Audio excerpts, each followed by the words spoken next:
falar um pouco de tragédias, como aconteceu no Rio Grande do Sul, tragédia natural.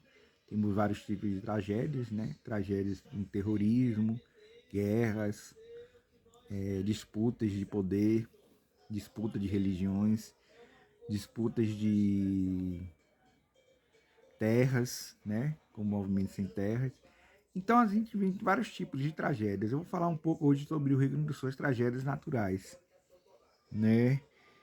Que o ser humano tem culpa também nessas tragédias naturais. E aí, uma das coisas que a psicanálise ensina é a gente assumir a nossa própria culpa, né?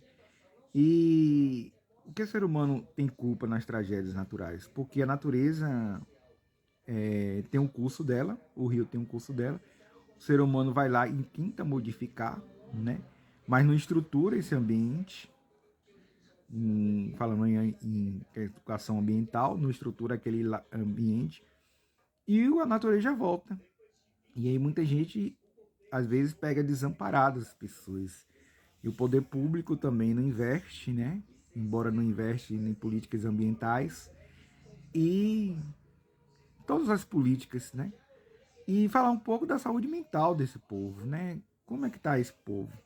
Quando a gente perde alguma coisa, como diz Freud, o luto, né? O luto é difícil de a gente superar. Tem um determinado tempo, né? E vão ficar traumatizadas essas pessoas no Rio Grande do Sul, porque perderam tudo, né? Perderam vidas, perderam objetos pessoais, perderam a casa, perderam o carro, perderam imóveis, perderam empresas. E quando a gente perde tudo na vida, a gente pensa em tem que ter um norte. Onde a gente vai começar? Como a gente vai começar?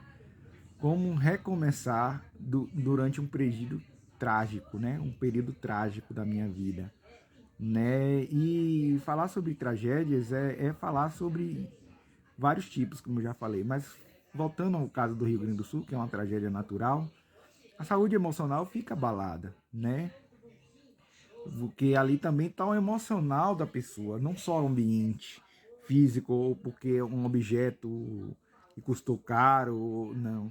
É porque ali também tem um apego emocional, né? A você criou um ambiente, um vínculo familiar, um vínculo com aquela casa, um vínculo de entender que aquela casa é sua, que você construiu a sua história lá, da sua família, dos seus pais, filhos, netos. Então, falar sobre saúde emocional nas tragédias tem que estar amparado. As pessoas que vão atender essas pessoas têm que ter uma boa escuta, em primeiro lugar, né? E depois entender que aquele trauma que causa sentimentos capacita, né? O ser humano a entender as ansiedades, as angústias, a impotência, de entender o que aquelas pessoas estão sentindo realmente, emocionalmente, né?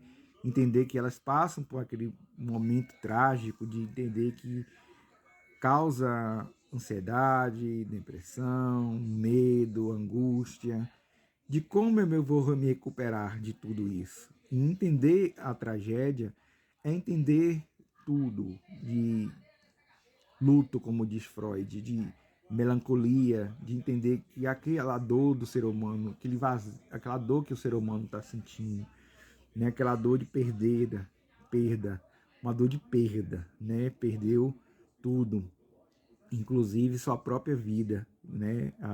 Muitas pessoas perderam a vida e outros perderam tudo de bens materiais e como recompor esse lado emocional dele, como entender que foi trágico, foi uma catástrofe, foi, mas que com o tempo ele vai ter condições de reconstituir isso, falo materialmente, né?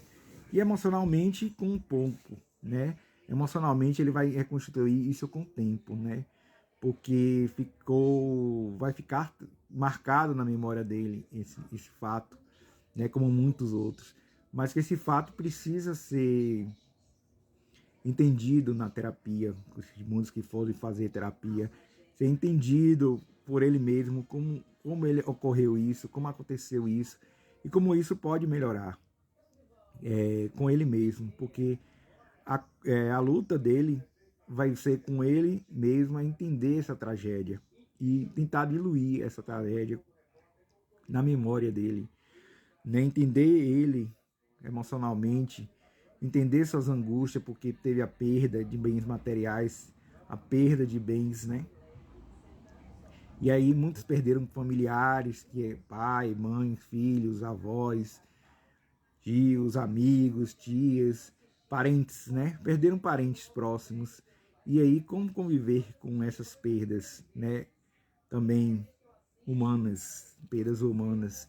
Então entender a tragédia, entender todo o movimento dela, que foi um desastre natural, né, que foi uma coisa que o homem também provocou, tem a mão do dedo do homem nessa tragédia, embora seja natural, mas tem a mão dele, porque às vezes ganancia demais, né, quer fazer uma coisa para ganhar dinheiro e não vê que a natureza também precisa ser reconstituída, precisa ter a reconstituição dessas florestas, dessas matas, dessas matas ciliares, de tudo. Quer dizer, tem que ter uma política ambiental por tudo isso.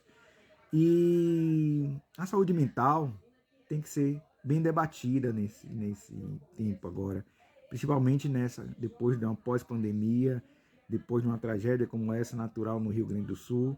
Então temos que falar muito ainda sobre saúde mental e tragédias, né? Que vai correr muitas ainda. Vão existir muitas tragédias. E tragédias nunca param de existir, né? Tivemos o Holocausto, tivemos a Primeira Guerra, a Segunda Guerra, tivemos a Guerra da Coreia, a Guerra do Iraque, a Guerra do Vietnã, tivemos várias e outras guerras. Então as tragédias sempre vão existir no mundo. E falar sobre saúde mental é falar sobre como o ser humano está mentalmente, como o ser humano consegue viver com essas tragédias hoje, como a do Rio Grande do Sul. E como a gente vai entender essas tragédias e como vai saber também aprender a que elas vieram para ensinar também nós a lidar com a natureza, a saber lidar com isso. É isso eu falo como mental psicanalítica, que as tragédias sempre vão existir, né? E a gente precisa estar preparado para entender essas tragédias e mentalmente entender também como ela vai agir na população, né? E na sociedade. Então, psicanálise de tragédias naturais, ou guerras, ou terrorismo, ou atentados, tudo isso é uma tragédia.